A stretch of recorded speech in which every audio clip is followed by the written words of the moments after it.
Hi, tonight I decided to invite you to my bedroom, or to be more precise, to my bed. It's a place that I share with myself. So it's the first time anyone has been invited here. So enjoy this moment. Anyway, I'm extremely tired. I'm extremely tired. I have been extremely tired for. I've been exhausted for like okay, for a longer time, but extremely exhausted for 3 days. That's why I also had a 2 day break in recording because I just tried to rest a bit. Of course, I didn't manage to really rest. Anyway, tonight I've gathered enough energy just to sit down in my bed and talk to you a little bit. Uh, it's gonna be the first video, the first part of the whole series of videos of my flow of thoughts regarding neurodivergence. Uh, personally, I find this topic extremely important due to many reasons, and I have noticed that we have recently had quite a lot of hype, but this time I mean like positive hype in this regard in our media.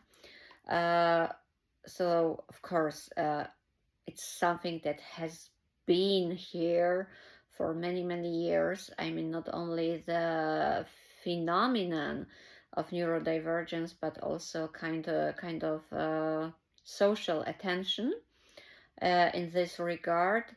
But recently there's been like more. And first of all, in the last few days or weeks, I've noticed quite a few social media, especially Facebook posts by one of our social and health insurance providers. In Germany, it's called Krankenkasse. For those of you who are not from Germany, so it's like your insurance provider. Of course, these companies not only pay greetings to the US, not only pay for our medical services, doctors, checkups, and so on, but they also take care of us, deal with prevention of illnesses and such stuff. So the Technica posted recently really lots of texts regarding neurodivergence, especially ADHD, which is quite crucial. And today, when I was having my very short break at work, like going to grab some coffee, we're gonna talk about coffee. I just opened my Instagram and and I saw a newspaper article by our local newspaper. I live in Braunschweig. Okay, in English it's Brunswick, but I still prefer the German name, so Braunschweig. And it was our local biggest paper is called Braunschweiger Zeitung. And there was a huge article about a woman from a city nearby who, at the age of 42, was diagnosed with ADHD, which, finally clarified to her quite a lot what had been and was happening in her life. So I thought, okay, so it's the sign, because I was planning something completely different for tonight. And I was still thinking, of course, I've had the topic of neurodivergence for like 2 months in my head, but I still keep on reading more and more some scientific articles, medical publications, some kind of publications by various psychological and psychiatrist associations from all over the world. So it's like Europe, UK, US, and so on. Asia, quite a lot of various Asian countries and Asian associations. And I was still of the opinion, oh, I must read more before I start speaking. I must read more. But since, as I said, it's a very important thing to me, I will start with the first very basic video tonight, and then I'm sure I'm gonna talk about it hundreds of times more. So be prepared. But since I know that really quite a few of you are also neurodivergent or have people like that in their families, I think it's something we should talk about. So I hope that most of you are familiar with this notion, with this word like neurodivergence. But if you are not, it's just the whole spectrum of conditions that mean that your brain and your neurological system do not work in the standard way. First of all, what needs to be highlighted, neurodivergence does not mean illness. Yes, of course, very in most classifications it's called like disorder. Yes, so it's as I said, yes, so it's this divergence, yes, so difference in functioning, but it shouldn't be treated like, unfortunately, quite a lot of people think, as a mental illness. It's not an illness. Yeah, so what do we have there? For example, as I've already mentioned, the whole spectrum of ADHD, because ADHD is not one thing that is always the same for each individual, because first of all, it varies from individual to individual. Each person is different. There are also other factors. For example, most women and most men. Of course, I mean here the more like sex than gender, because it's more like biological than mental. So women and men have usually different sets of symptoms in this case. Another thing which I find really important here is the whole spectrum. Again, remember, it's spectrum of autism. It's pretty difficult, because I think that everyone has heard of autism. Sorry, I need some water.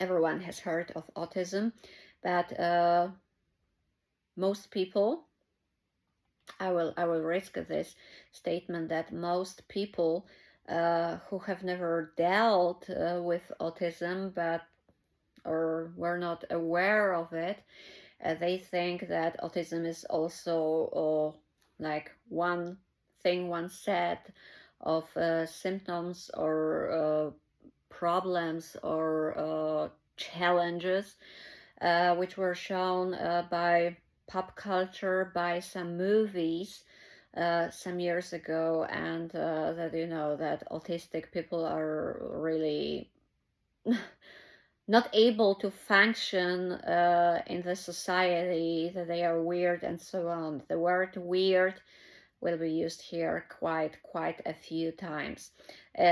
Of course, it's not like that, because as I said, autism is a very wide and broad spectrum, and you know what spectrum means. We have one extreme and we have another extreme, and everything that is in between, which can be harsh, but it also can be very mild. And so we have the spectrum of autism.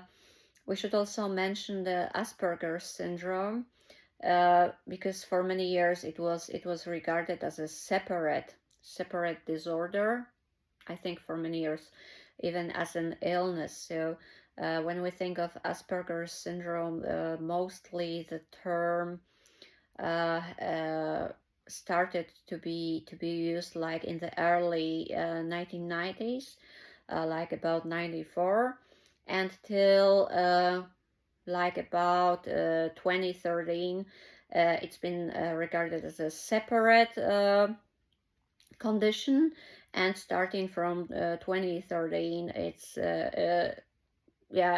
has been decided it belongs to the spectrum of autism, at least in the US, because most of the research uh, I analyze also comes from the US. So I'm not sure whether this classification is valid for each and every country, but generally speaking, we live in a global village, and the tendencies are similar. And researchers from various countries and regions do cooperate. So uh, I'm not gonna I'm not gonna dwell very much into detail tonight, because I will try to somehow divide it into chapters, pieces, and so on. But as I said, so this kind of condition, this kind of let's call it disorder, it's a broad spectrum, and it doesn't mean that anyone is ill, that anyone is dangerous, that anyone is worse or stupid or something like that, because this is unfortunately what most neurodivergent people have heard for many years, if they were born some years ago. No, so the first and most important point here, from my point of view, would be to highlight that if if someone is neurodivergent, uh, if you are neurodivergent, of if any of your friends or family members is neurodivergent, the most important thing is to make them feel accepted and loved. And if you are neurodivergent, if you know that you're somewhere in the spectrum of autism, or Asperger, or ADHD, you are lovable. That's that's the point, because I know really a lot of people who are neurodivergent, uh, who, due to various things and opinions they've heard from other people during their entire life, they started like feeling they are different. Okay, we're all different. Come on. There are no two people who would be the same, even twins. Uh, so I mean, different in this negative way, like kind of criticism. So those people very often believed that they are different, that they are worse, that they are stupid or unsociable, unadjusted to the society, and unlovable. I don't want to use swear words on YouTube. Uh, it's not true. Let's formulate it mildly. For the public, it is not true. You are fantastic people. You are cherished. You are worthy. You are fantastic. You are lovable. You are really lovable. And if you have anyone who is neurodivergent, you just need to learn how this person works, functions in their everyday life, and kind of show a little bit of understanding, compassion, flexibility, and to live somehow together, and to show them that you love and cherish them, and how lovable and loved they are. Because what are the most difficult or challenging things in uh, most cases of this spectrum? It's social interactions. I don't know if I should start with some kind of general examples or some stories from my life. Oh my god, this video is gonna be long again. I think I will never make a short video, maybe with like Christmas wishes, greetings. Oh no, because I will start telling you stories about Christmas. I will start with one story from my life. When I worked at university, I worked at a few universities when I was still a university teacher and researcher. When I worked at one of those places, I won't give too many details because maybe this person wouldn't like me to talk about it. Probably this person wouldn't. I started working there, so we worked like in some departments. So of course we had our offices, but apart from the most renowned and important professors, most of us shared rooms with their colleagues. So I joined the team and room of my department, and there were quite okay. I don't know, there were about 5 or 6 of us in one big room. All of us had our own desks, computers, and so on. Typical room, a little bit, office, so a little bit really like at an office. And this room was totally in monochrome.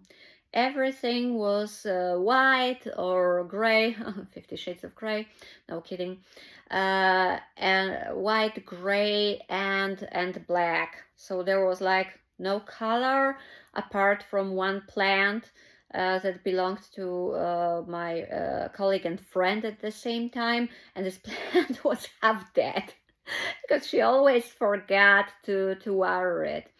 I took care of the plant because I'm a plant freak, which also shows something about me. Anyway, when I got my own desk, there I decided to personalize it a little bit.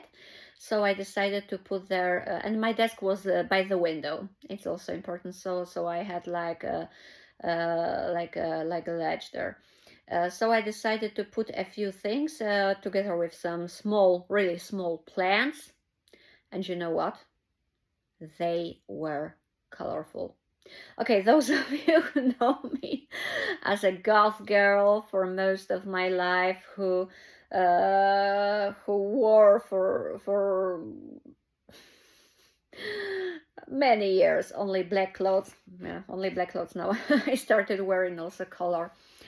But if you know me as this typical goth girl wearing only black, you would be probably surprised, like, what? You put some color? Yeah, so I put a few colorful things on my desk, and a few little plants in colorful pots. And you know what happened? A real storm. A real storm. One of my colleagues, this person got furious. And was really dissatisfied, and there was a huge row how I dared to put, not to adjust to the official colors of our room, only our room. The whole university, each room looked different. Just close to us, there was a room of guys who specialized in the Arabic language, and they had everything colorful, like I know, like a bazaar somewhere in Egypt or in any of the Arabic countries. So it wasn't like it was something official. No, it was only our room. It was so in monochrome, and there was a terrible row, argument. Asking me how I dare. Also, other colleagues asked me if I was crazy, placing some color and triggering that person and so on. So I was shocked. I was shocked because from the perspective of almost, remember, almost, we'll come to that, almost standard person. uh, I I couldn't understand what happened, and I felt really hurt. I felt really offended. I also felt unaccepted. My wounding is another story, but from the perspective of this almost standard person, what kind of a problem is that I placed, not on this person's desk, but on my own desk, a few colorful things. Yeah, it's a pity that no one had told me that one of our colleagues was neurodivergent in this spectrum, actually, of both autism and ADHD. And for this person it was a really big thing, because this person uh, feels safe and is able to function only in a very controlled environment, in a very safe environment. And also those colors, the stability, stable elements, predictability, and a few factors are crucial for this person to uh, to feel safe. And I just didn't know about it.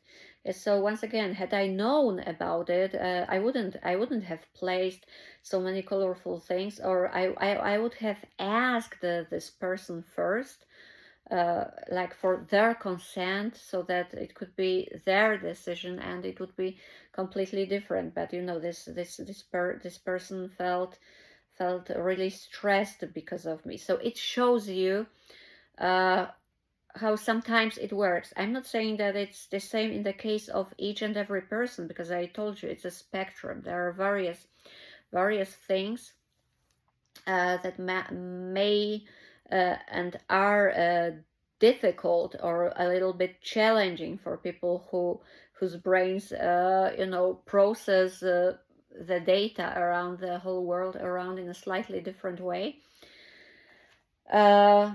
So yes, this is what I mean. If you have a neurodivergent person, you need to take such things into consideration. So it's nothing that would be too difficult, because you can always adjust the way you speak or behave, or I don't know, introduce changes. Yes, because changes are very often extremely tough. You can always adjust it, and it's not a big problem, but you need to be aware of that. So the first thing is to be aware of that such things exist. Secondly, it's good to be aware of the fact that some of your friends or colleagues or classmates may be somewhere in the spectrum, uh, and it will help everyone. So as I started some years ago, uh, like people who were born in 1950s, 60s, 70s, 80s, apart from really difficult and extreme cases where people yeah, had really visible problems with processing of the world around them. Uh, we were not diagnosed. People were not diagnosed, and they were not aware of the fact that they are neurodivergent. Some of them are diagnosed now because now our awareness is much higher, but quite a lot of people, have lived their lives for many years without this awareness, and now some of them do not really want to be diagnosed because they still have in their heads what they heard when they were kids. Yes, that they are I don't know, naughty, rude, stupid, and things like that, and they are still scared of this. I don't know, of this opinion, or something like of this stigmata. Uh, yeah, so nowadays kids are diagnosed much faster. People are more aware. People are better trained teachers, some kind of psychologists, pedagogues at schools. Uh, yeah, also parents. Most of parents are more aware of such things, but yes, my heart goes to mainly people who are born more or less in the years when I was born. So as I said, everyone who was born between 1950s and 1980s, because there was not much understanding then. There was not much understanding, and it doesn't matter if it was school. However, I must admit that schools in many countries, even today, are totally unadjusted to such things as neurodivergence and these uh, differences in perception and in processing of the information, of the input, and of the world around us. Um, that's unfortunately true. I denied it for many years, claiming that school is nothing wrong, and argued kind of with one of my colleagues and friends whom I mentioned in my previous video with Sonia, who was of the opinion that standard school systems are very harmful to kids. I was like, what are we talking about? Oh my God, she was right. Sonia, I'm sorry.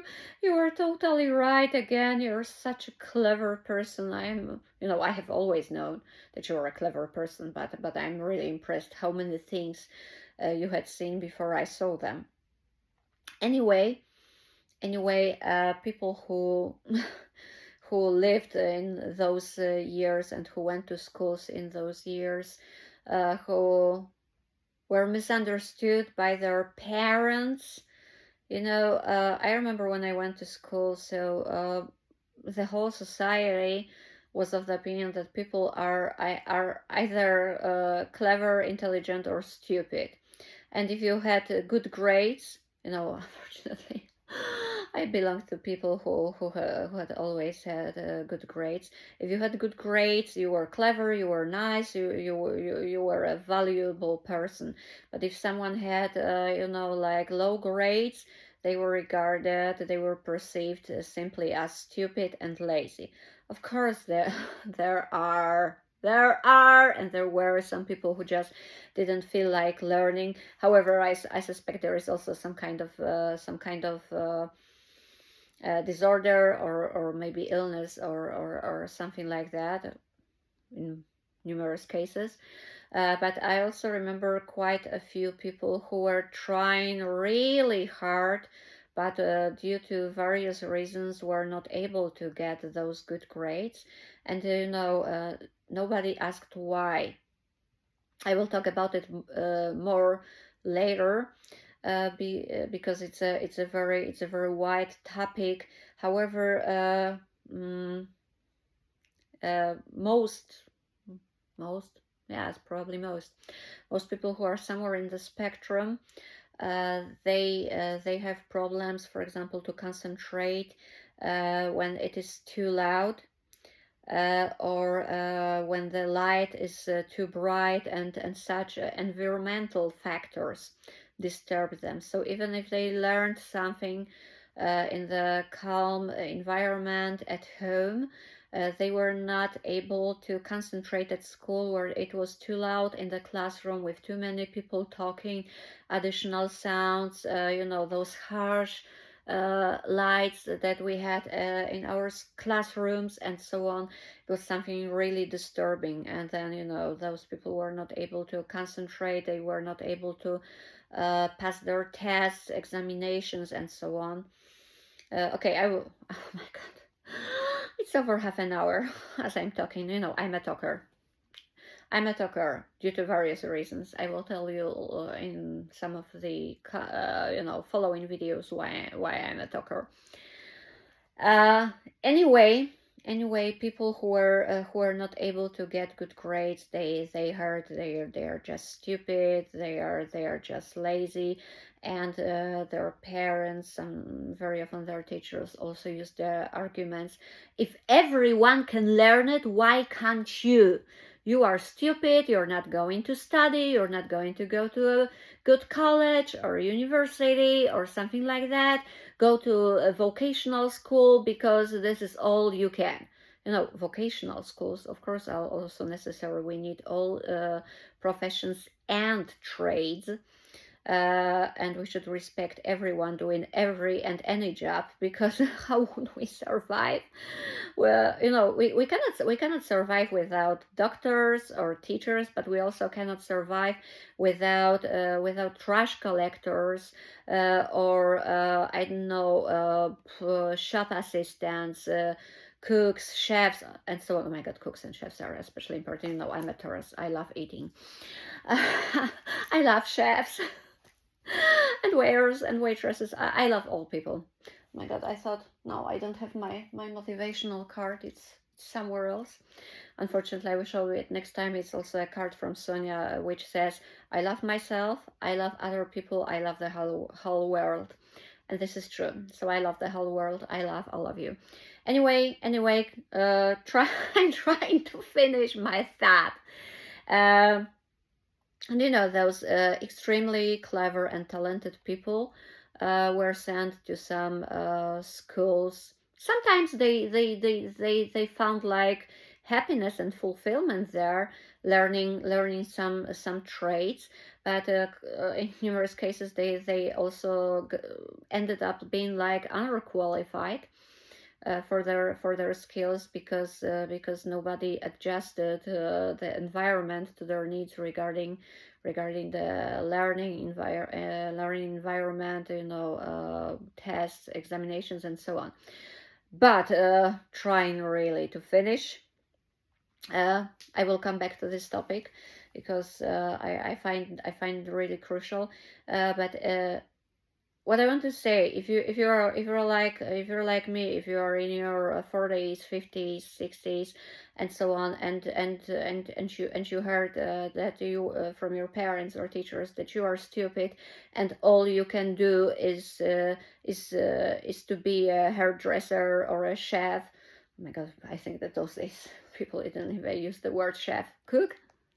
Yeah, so all you can do is be a cook or a hairdresser or somebody like that. No, please remember that you're extremely clever, you're extremely intelligent, you are extremely lovable, and you are certainly a wonderful hairdresser and wonderful cook or chef or shop assistant.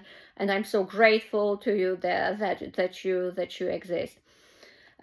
So it was part one. Really, I have the feeling that there will be dozens of parts regarding neurodivergence. So we're gonna talk about the school environment, the social distractions and some kind of dysfunctions, and yes, I think I wanted to say it tonight, but I will tell you next time why I started recently dealing with this topic, because even though I have worked with neurodivergent people all my life, recently I discovered that I hadn't realized that a few very important people in my life, including probably the most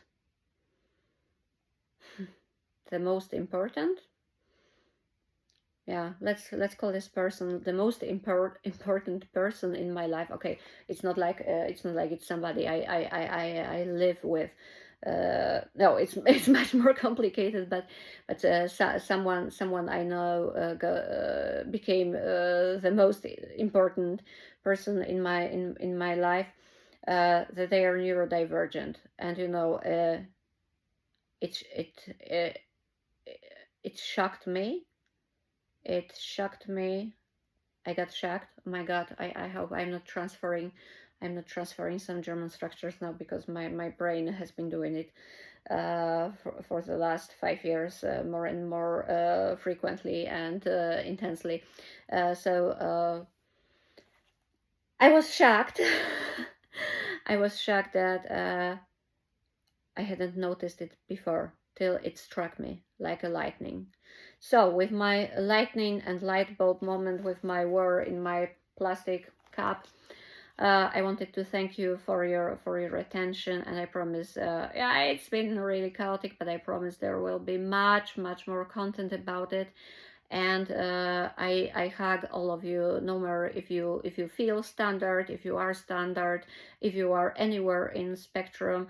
Lots of love and positive vibrations to you. So good night, guys.